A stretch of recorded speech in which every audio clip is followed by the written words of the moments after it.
Bonsoir. J'envoie d'habitude des vœux écrits pour le nouvel an, mais cette année j'ai décidé d'utiliser un format différent, une vidéo, pour élaborer un peu plus que d'habitude. Vu que l'année 2022 suit 2020 et 2021, qui elle-même était très compliquée, et 22 le sera aussi. Donc je souhaitais discuter un peu plus longuement et essentiellement me focuser sur trois points qui sont importants à mon avis. Ce sont trois points euh, où je peux faire des souhaits et ce sont des points et des domaines où chacun de nous peut avoir une influence par soi-même, par sa famille, par ses amis. Alors qu'avoir l'influence qu'on peut avoir, vous et moi, sur le destin du monde, la géopolitique ou les politiques sanitaires menées par les divers gouvernements, notre influence est très limitée. Donc, encore une fois, trois points. Le premier point, c'est la santé. Bien sûr, en ce moment, tout le monde se souhaite une bonne santé. Je le fais bien sûr, mais c'est pas seulement lié à la folie Covid qui a envahi une grande partie du monde, mais c'est aussi une évolution de la manière dont il faut considérer notre santé. C'est pas seulement prendre des médicaments ou des vaccins, c'est bien autre chose. C'est la nourriture, essayer de manger un peu plus sainement, moins de junk food.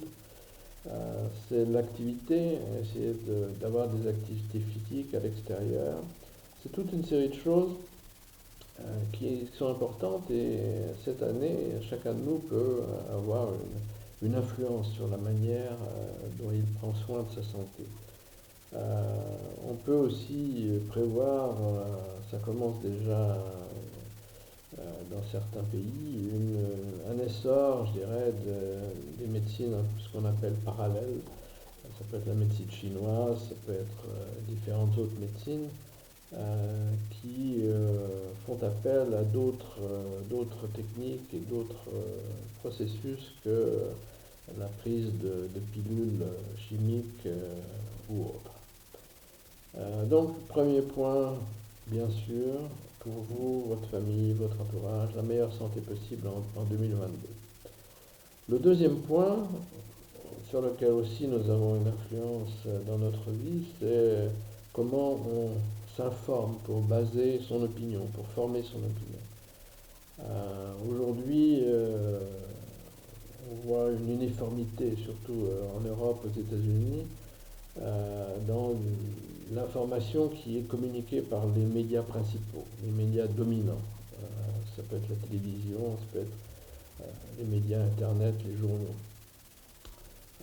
Quand j'étais jeune, je me rappelle très bien, il y avait des journaux dépendant de différents partis politiques et l'analyse de chaque événement pouvait être très différente selon le journal que l'on lisait. Maintenant, il n'y a pratiquement plus de différence, tout est uniforme, c'est une pensée quasiment unique. Donc ce que je vous souhaite, c'est de pouvoir prendre le temps de vous informer à partir de sources indépendantes qui peuvent être sur Internet. C'est la source principale aujourd'hui de l'information indépendante. Ça peut être aussi en parlant, en écoutant les gens autour de vous, parler plus, essayer de discuter. Et souvent vous vous apercevrez que les gens ont des informations ou des opinions un peu différentes des vôtres. Ça ne veut pas dire que vous êtes obligé d'être d'accord avec eux, mais ça vous donnera d'autres points de vue qui permettra de vous forger une opinion de manière plus indépendante.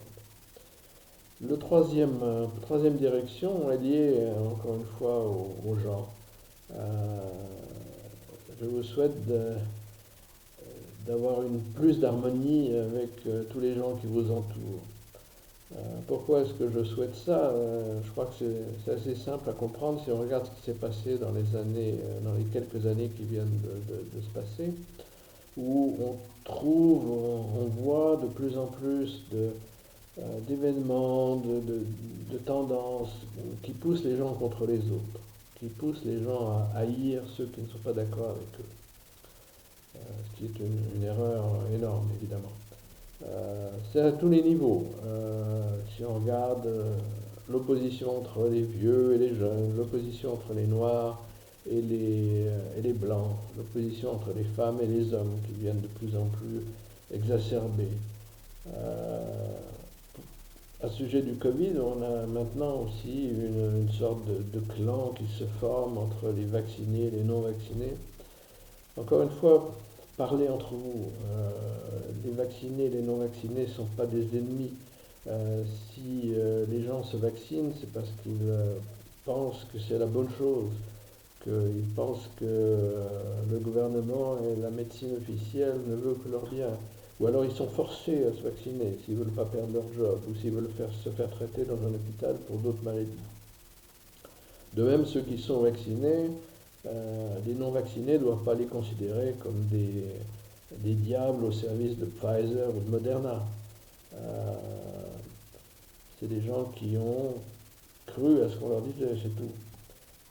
Donc, plus d'écoute, c'est ce que je peux souhaiter pour cette année, plus de dialogue avec les gens, plus de bienveillance entre les gens, que ce soit à l'intérieur de la famille, avec les amis, avec les collègues. Si on peut tous parmi nous avancer sur ces 3 points en 2022, on pourra dire que l'année aura été réussie et sera bonne. Voilà, c'était ce que je voulais vous dire ce soir. Encore une fois, une bonne année 2022.